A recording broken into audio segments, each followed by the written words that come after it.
What is up, guys? My name is Phil, and you're watching East Coast Card Crew.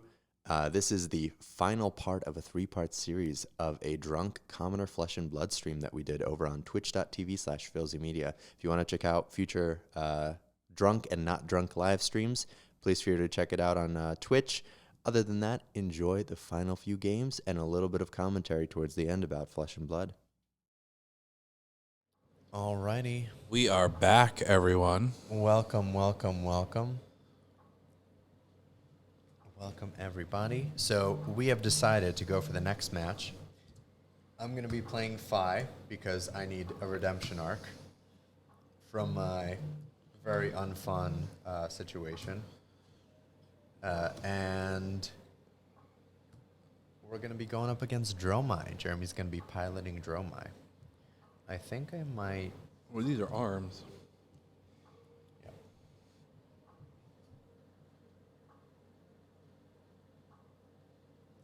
I need a different head because the only head I have here for some reason is Nullrune, and that doesn't apply to you.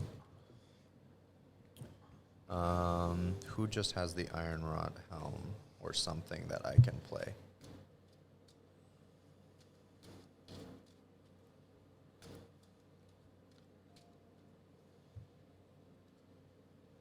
There we go. There we go. Iron Rod helm, we're doing it. Interesting. Let's see how this goes. I've never played this deck before. I've played against it a couple times. You've never played most decks before, to be fair. But I don't really even have much of an understanding on how this deck's supposed to play. Besides the fact that I'm getting dragons on the field. And all I can do is Aether Ashwings, right? Because you can't... All the dragons are not common. Yeah. All the dragons are rares. I mean, read your I was looking at it. hero. Yeah. It's all about red pitches. I mean, Yeah. basically just red pitches, string one or two attacks together, and then hopefully have a couple Ashwings to just follow up for one. Yeah. House of the Dragons. Nice. Nice. Welcome back, Size. I would like to watch that show, but I have not gotten around to watching it. Yeah. I honestly haven't felt like watching shows, period. Like, just in general. 6, 11. You know, you just won. Just barely. Just barely won. Are you going first or second? I mean, probably first, I would imagine. Up to you.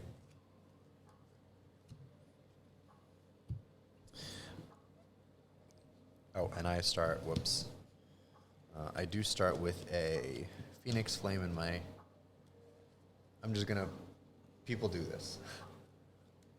It starts in your hand? No, Or it on the field? starts, it starts in the grave. Oh. But this is just like the token spot for the Phoenix Flame. So people don't like dig through the graveyard all the time when it gets clustered.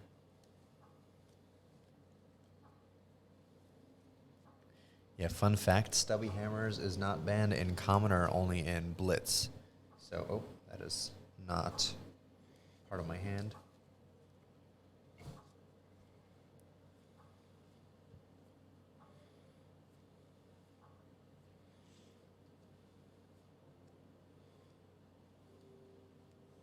This is never going to come up, I would What is imagine. that? Phantasm, do you have anything in that deck that's hitting over 6? No. No, it's never going to come up. Do you want to switch it? I mean, what would I switch it for? Can I switch it for Snapdragon Scalers? Sure.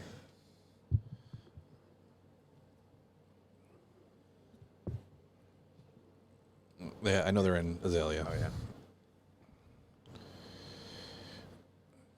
Activate this ability.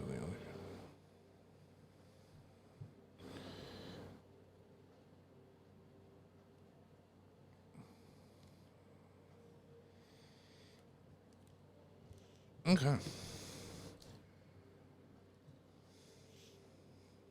So, I am going to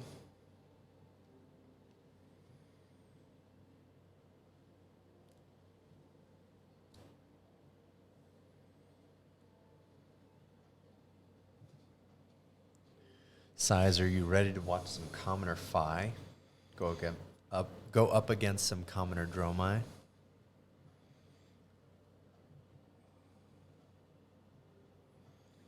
next to the graveyard. Yeah, that's true. I mean, I've seen people do it a bunch of different ways. Like actually have it in the grave, have it next to the grave, have it like next to Fai. I'm trying to debate like. If you played a red card this turn, dragons you control can go again while attacking. But that doesn't mean your actual cards have go again. No. But you're usually going to have like a turn or two where you want to set up your like having dragons. Yeah. All right, so I am going to play. I'm going to pitch.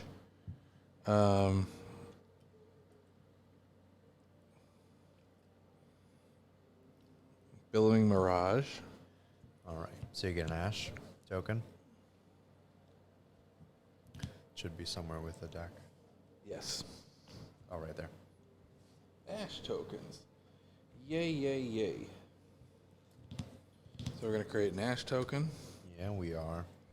I am going to then use the one pitch to play Dunebreaker Cenepi. Okay. For 5, it has go again. Okay. And when it's destroyed, create an Ash token. So that means I'm assuming when it's blocked, it's destroyed. Yeah. I'm going to block for 5. And a block for 5. Yeah. So does that make it destroyed now? No.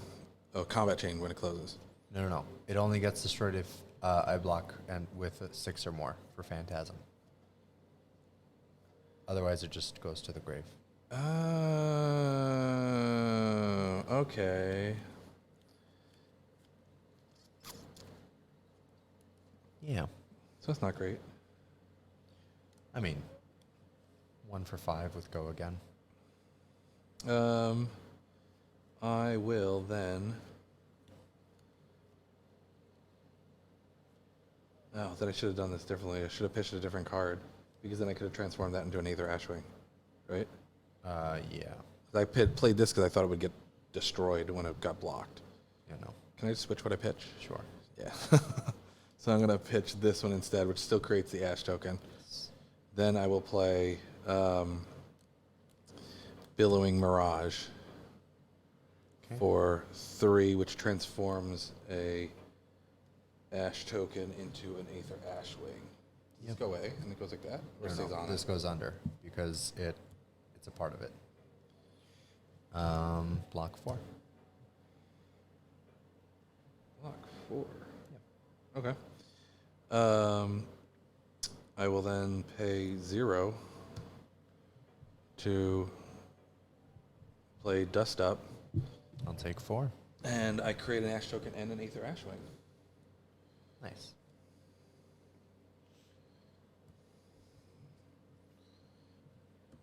I'll be pushing out some damage on the first turn. Yeah.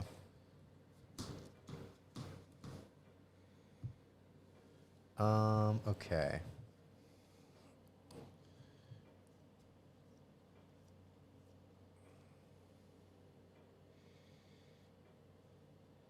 I'm assuming everything costs relatively low in this hand, considering you're pretty much just pitching reds. Pitch 3.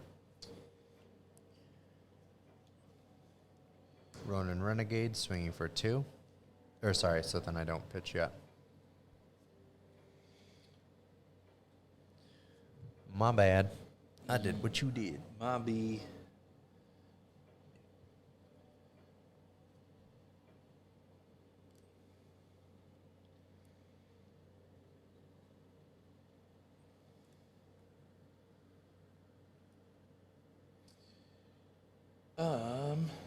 I will.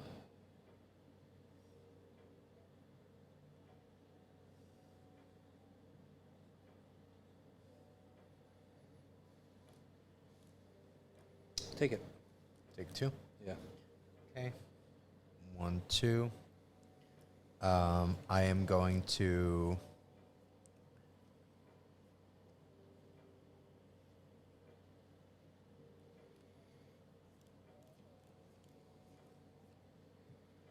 pop this as an instant to gain 1 cost or 1 resource. I am going to pay the 1 to swing with Soaring Strike. When it hits, I can banish an attack action from my hand with cost less than the number of Draconic Chain Links I control. If I do, it gains Go Again, and I can play it this turn. With cost 2 or less? So yeah, this would be 2 or less currently.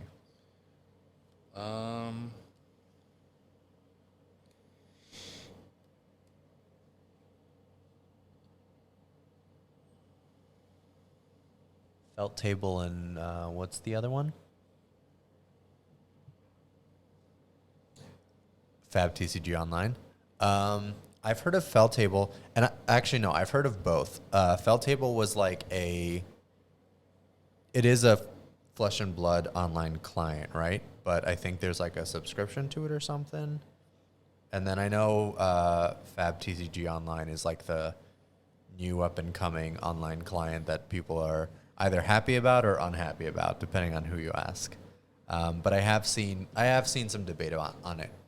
I think in general, whether unfortunate or not for the developers who like very clearly want this to be like a clearly in-person game, which is why I think they might hesitate on ever doing like an official client.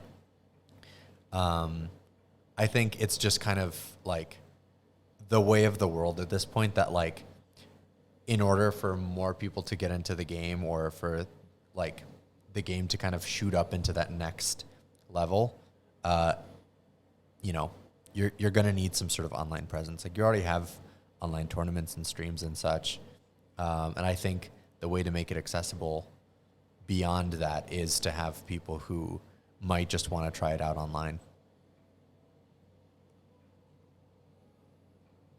Oh, they're both free. Okay. Yeah, they'll never do an online client because they're very clearly like, we want this to be a purely physical. I'm still debating. Sorry. So this only it automatically has Go Again, but Yes. it only gets the effect if it hits. Yes, that's correct. But you could just have a card that has Go Again anyway, and it wouldn't matter. That I 3 could. damage.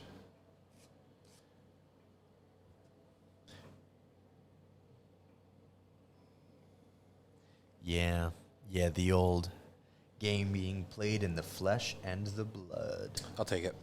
Take 3? Mm-hmm. What? You savage. Yeah. It hits. I'm going to banish Breaking Point. Breaking Point's a cool card. Do you have anything in the arsenal? No, you don't.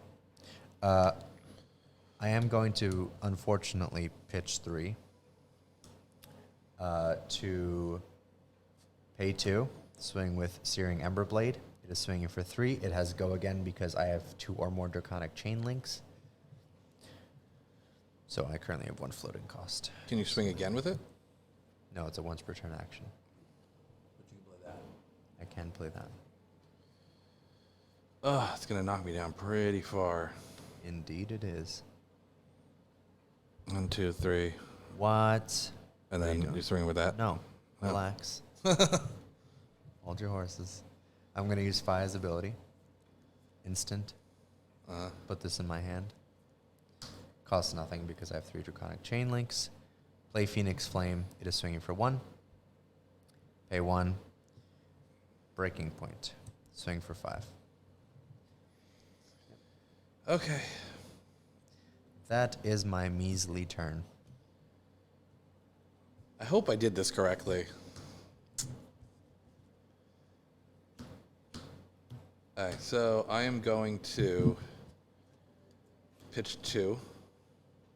Okay. I'm going to pay 1 to play Sweeping Blow.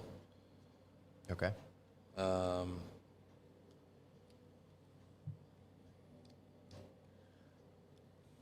Yes, eyes. I mean, I do understand that. I mean, it's a very, like, nice idealistic stance to have. And I mean, to their credit, they've stuck to it. They're not, like, buckling in or anything like that. And I definitely like the appeal of this game being like a, even the developers are pushing it to be a very in-person played game.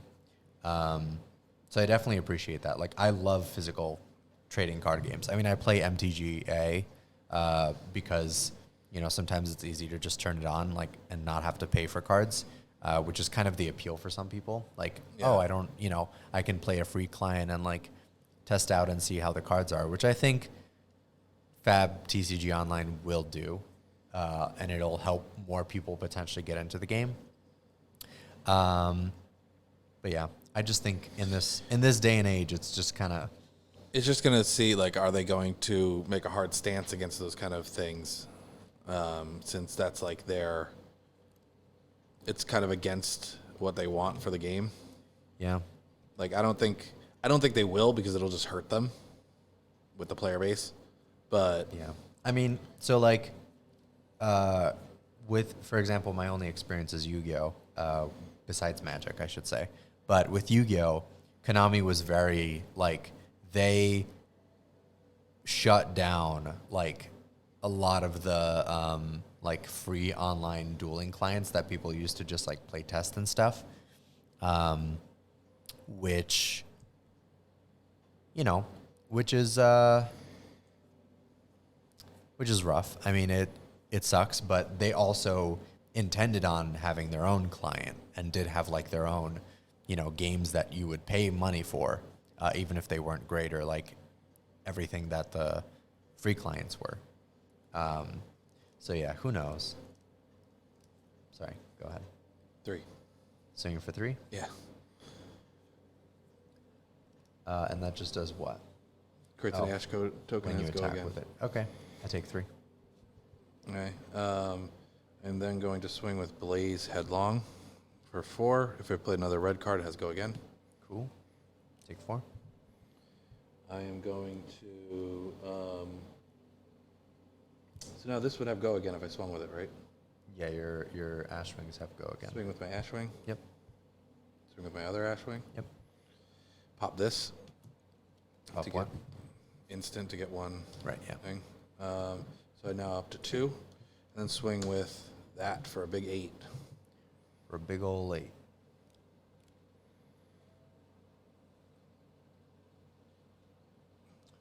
And when it's destroyed, right? Okay, so it doesn't matter.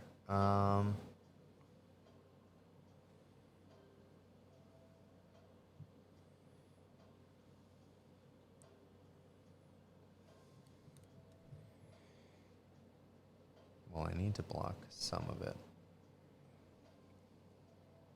Got to get rid of some of them cards, man. Yeah. Just tough.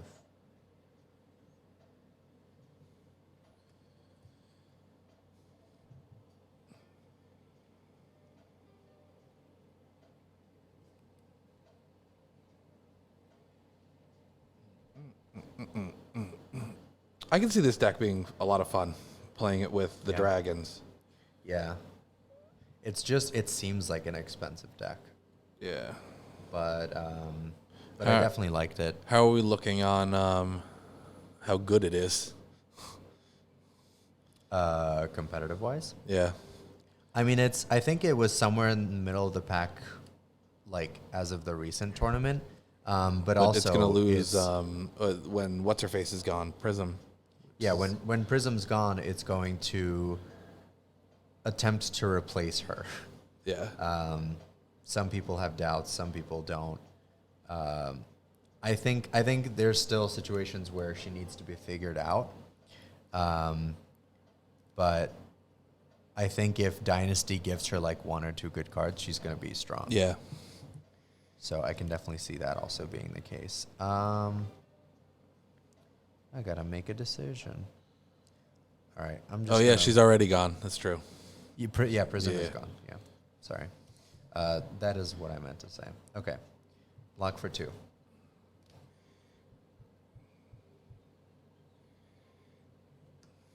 Okie dokie. We're donezo. We're done, Zo.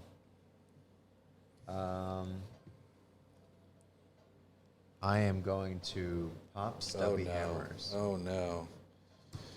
I mean, I gotta basically threaten lethal, or else I lose next turn. Pop Stubby Hammer. So everything, that costs 3 or less base, or no, that has 3 or less base power, gains +1. Pay 0. Swing with Ronin Renegade. Swinging for 4. Does that add per chain, per level of the chain, or it just adds 1? What is stomach +1 to every attack? +1 to every attack. That's 3 or less base power. Okay.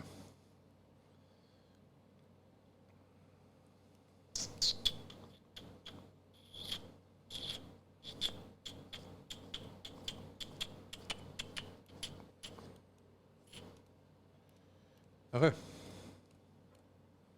Block 3. Block 3. So you're taking 1. Mm-hmm. Pitch 1. Pay 1. Swing with Cinderskin for 4.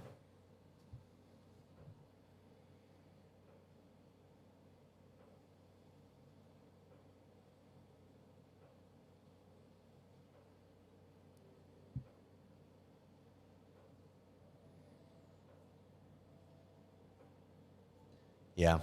Yeah, we misspoke. Or I misspoke, I should say. You can swing with that, though, right? No, I can't. Oh, you don't go again. I have to pay 1 in order to get this back. Oh, okay. That's confusing having it there, honestly. Yeah. But Next to the this graveyard. also isn't Next to the helpful graveyard makes because... sense. Yeah. But it's not for you, it's for me. But it's confusing to the other player. But this also makes it seem like it could be part of the chain. So like, yeah, but when you have this, Yeah. suddenly it's a little more difficult. All right, I'm going to block with... What are you swinging for? 4? 5? 4. Swing. Block Okay. for 3. And that's my turn. That's your turn. I have not been having good games this night. I am going to... I can just swing with these, and they have go again for no reason, right? No, But they don't have a go again until you've pitched a card. oh, A until I red card. pitched a card. Yeah. No, if you played a card. Played a red card. There we go. That's what it is. Oh, yeah. Pitching is Ash Token. Play Yeah. is go again. Correct. Okay, so I'm going to pitch 2, Cool. and I'm going to pop Silken Form, What does that do? transform into an Aether Ashwing. Cool. I am then going to place Weeping Below, create an Ash token. Well, let me see. Oh, it's just as an instant. Okay, right. Yeah. As go again. Swinging for 3. Swinging for 3. Gotta block it. Yeah, block 3. Block 3. Swing. Swing.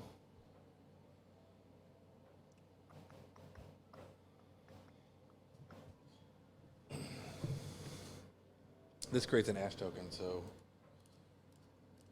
Yeah. You have a. There you go.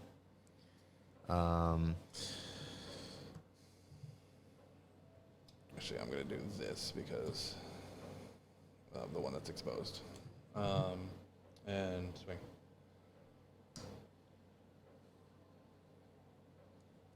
Done. So you got 1 card in hand? Yep, 1 card in hand. 1 card in hand. And I'm going to use that card to swing for 3.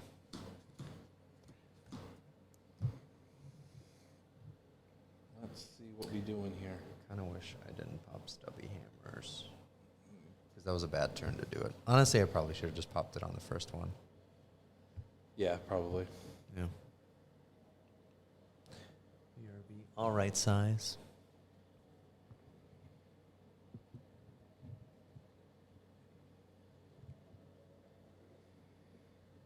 What does that do? This attack reaction, target attack action with 2 or less base gains go again. It's not really super relevant. No, not really. Honestly, probably shouldn't even be playing it. I don't know of anything that I have that's 2 or less that doesn't have go again. So you're just playing 3 and you can't do anything else, right? Yeah. I mean, I think you win next turn. Reveal the top card of your deck. Revenant travel. Just curious. Yeah. I'm pretty sure you win next turn. Okay. I will just 0, 0, 0. Block 3 or block 2. Cool. Take 1. Pass my turn. I will play. If you can do 5 attacks, you win. I think I can. Okay.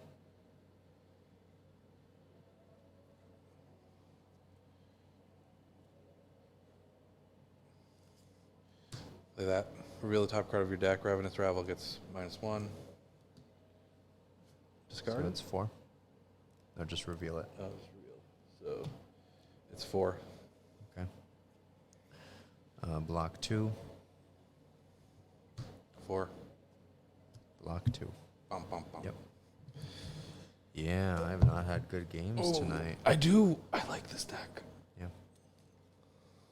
Pushing the 4 damage in the beginning was kind of nice. Being able to push that through on the first turn. Because you don't really get a chance to do that very often. Yeah, and Fai's not that good at blocking. Like, if he has to defend, You just get these like little dinkies out here, but I can just see how it would be to have actual dragons out there. That would be really cool. I'm surprised you're not like salivating to try and build this deck, getting to control dragons. I just don't have any dragons that are actually played in the competitive decks. Yeah. Like, some of the rares are in there, but not really. And I want to, but I also don't want to spend like another couple $100 to make, because I think they're like 2 or 3 equipments you buy. They're not cheap. The mythic dragons are all like 10, 15 plus. Not too bad. But when you need 2 of them for Blitz and 3 of them for crafting CC, instructed. Yeah. that adds up on top of equipment. Plus, like, I don't know. I feel like if I'm going to shell out a decent amount of money, I want a competitive hero. Like, I want to go for like a meta hero, or maybe the next stage down from meta heroes, because when the current meta heroes get knocked down, I want what's going to counter the next set of heroes. The weird thing is, I mean, so right now Guardians are kind of king. I don't know that. Bless you. Thank you. I don't know that Dromai's there yet in terms of like being able to kind of compete with them. But we'll see. I mean, what else is close to Living Legend? I don't think there's that much. I mean, I think the closest is like maybe Bravo. Let's look it up.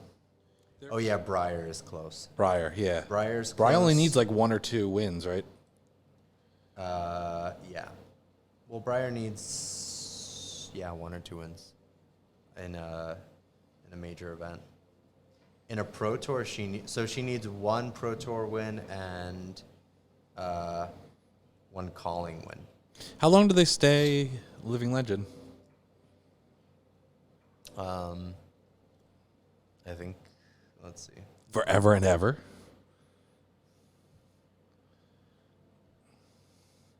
Because, I mean, if they don't stay for a significant period of time, don't they just come back and stomp?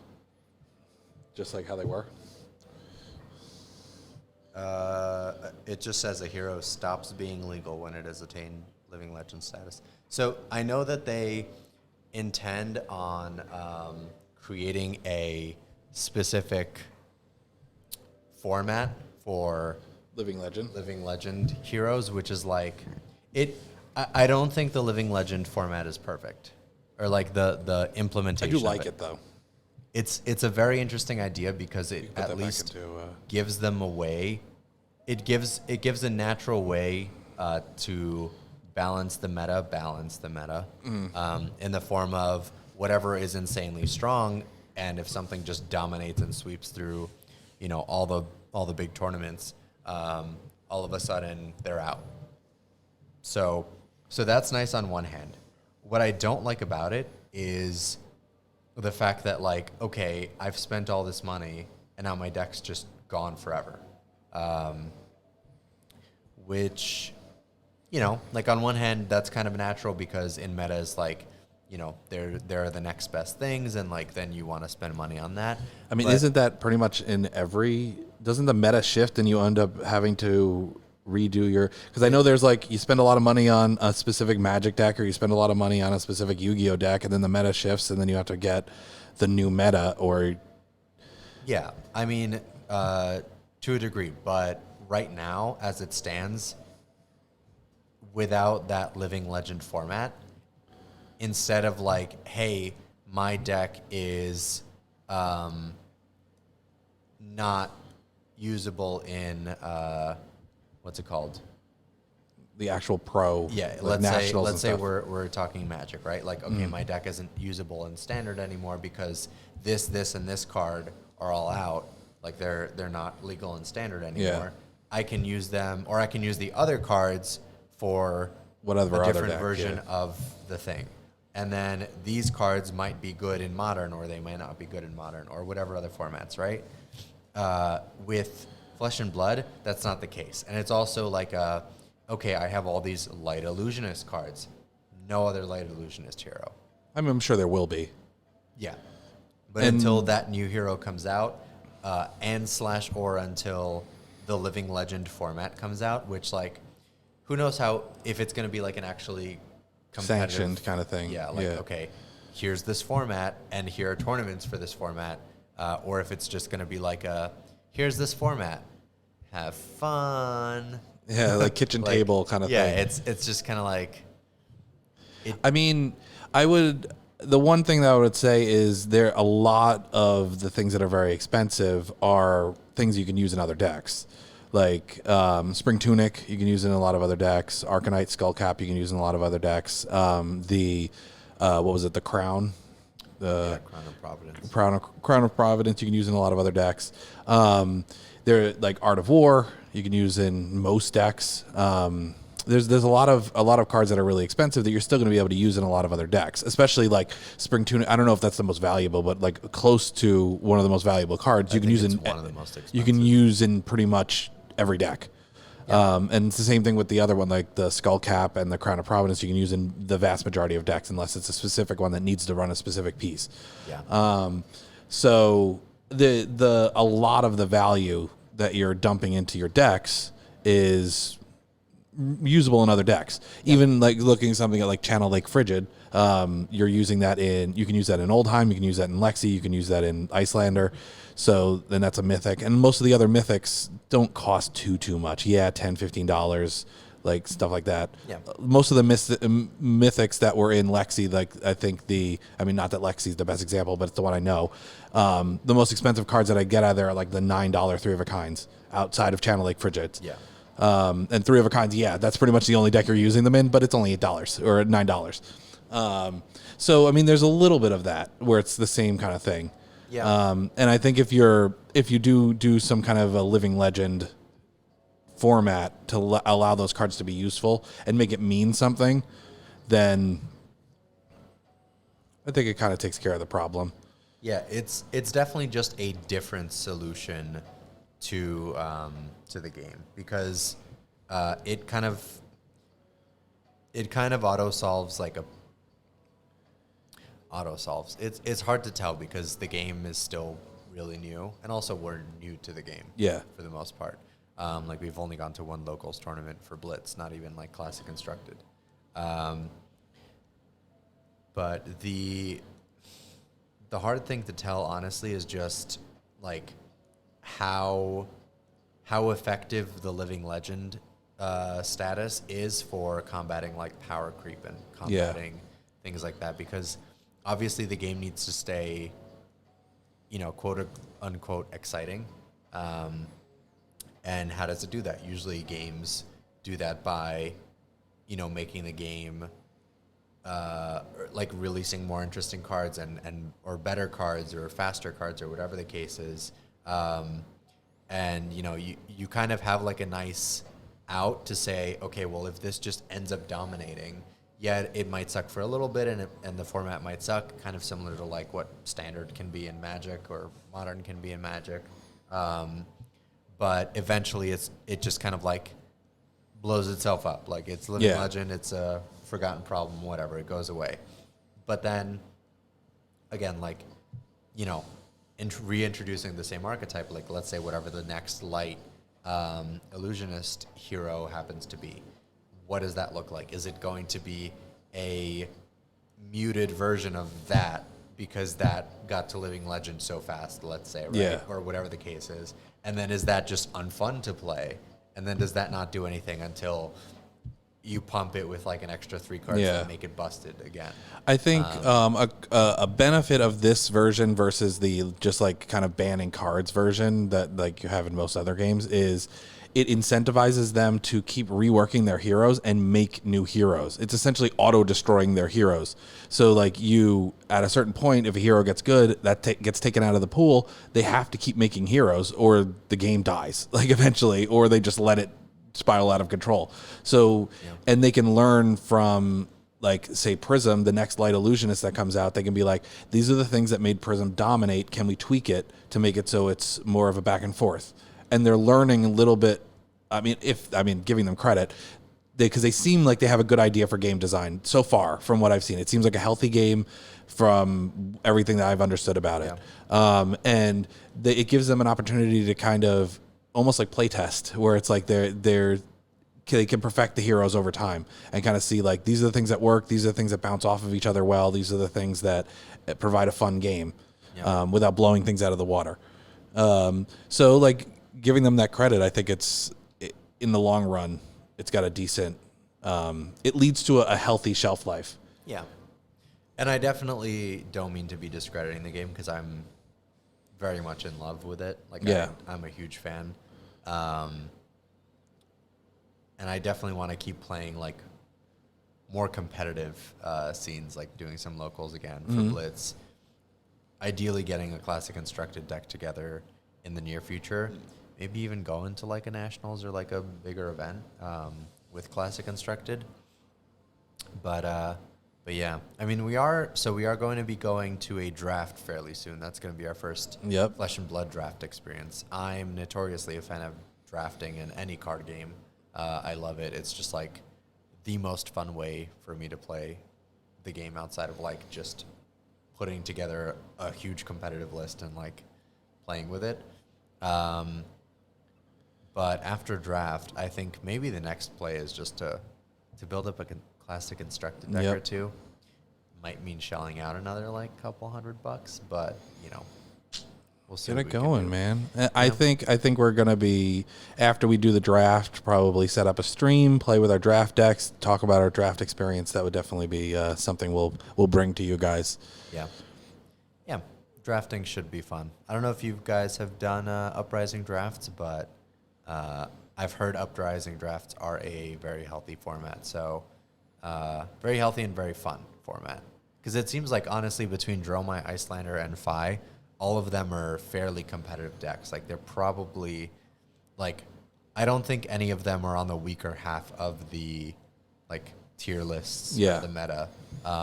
They're definitely on either, like, the middle ground or upper half. Like, a lot of people were high on Fai. On Fai. I think Icelander was kind of a little bit of a mixed bag in terms of,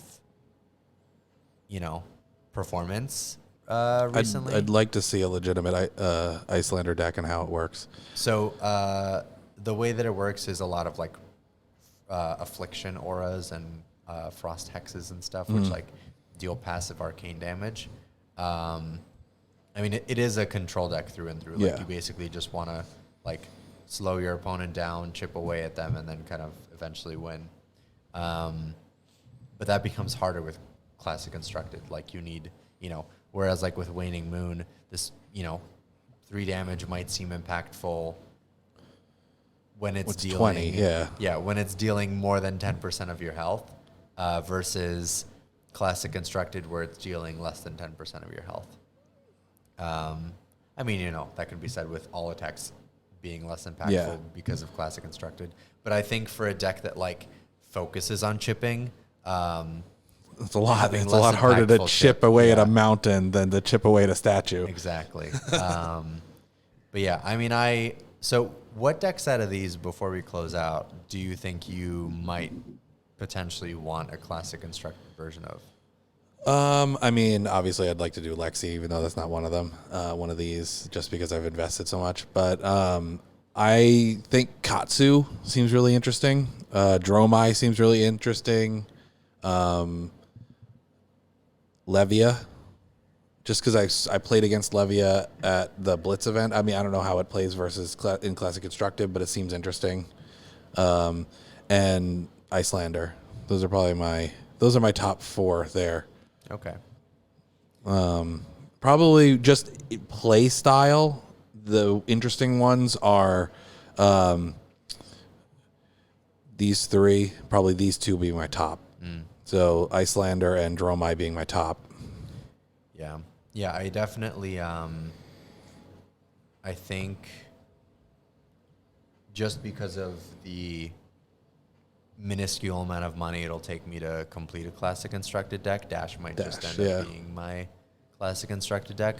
But I definitely, if we ever like look at pitching, like combining forces and pitching for like 1 or 2 of these decks, I think these are definitely like, I could see Dromai rising up in popularity and in price. So like investing in this might be a good option because Dynasty might come out and it might like blow one or the other out of the water. Yeah. I mean, it is supposed to give boosts to all the classes or most of the classes or something. But yeah, I don't know. I really just vibed with Icelander. Like if I can go for it in draft, I think I will.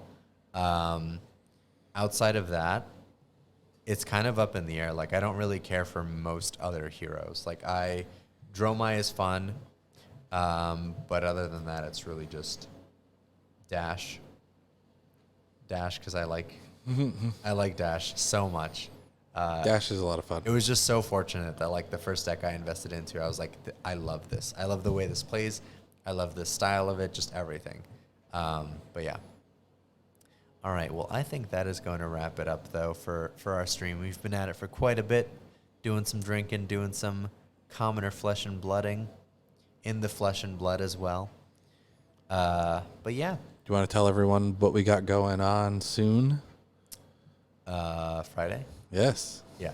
So, yeah, actually, this upcoming Friday, we will be doing something, well, basically the same thing. We're going to be doing a Drunk Commoner stream again. This was kind of like a impromptu test run. Trial run, yeah, yep. to see how it would go and how fun it would be. I mean, I've definitely enjoyed myself just playing through a bunch of different decks and, giving you first-time experiences for a lot of decks. But, yeah, it's been a lot of fun. We're going to be doing it again on Friday, probably starting the late afternoon, not quite as late as this time around. Like Friday, probably going to start, like 6, 7? 6 or 7, yeah. Yeah, something like that. Try to go for like 3 hours again, I think. And we're going to have an additional EC3 member on board. We're going to have Christian come on by, and he's going to be playing Flesh and Blood. He is much more new to the game than we are. He's only played like 1 or 2 games. So it's going to be fun to see him kind of exploring all the decks and maybe finding his play style. Yep. But yeah, if anyone has any deck suggestions, anything like that, we might kind of switch it up. We might add 1 or 2 decks here. I think we can definitely build like an Ira or something. But let us know what you think about the format, anything you want to change, anything you want to add, anything at all, any questions. We're more than happy to answer them for you. But yeah, outside of that, it's been a pleasure, everyone. Absolutely. Have a wonderful night, and see you later. My name has been Philip. I'm Jeremy. That's been Jeremy, and we're East Coast Card Crew. Catch you on Friday. Bye, guys.